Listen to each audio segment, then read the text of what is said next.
अकोला जिल्ह्यातील पातूर नगरपालिका निवडणुकींच्या मतदानाला आज सकाळपासून उत्साहात सुरुवात झाली आहे.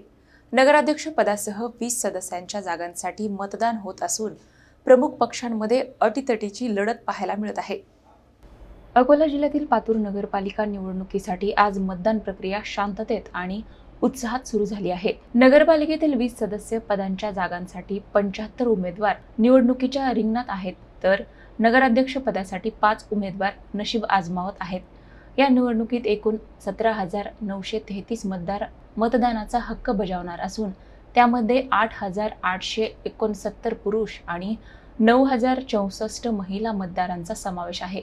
महायुतीतील भाजप आणि शिंदे गटाची शिवसेना स्वतंत्रपणे निवडणूक लढत आहे, तर महाविकास आघाडीत काँग्रेस आणि ठाकरे गटाची शिवसेना एकत्र मैदानात उतरली आहे.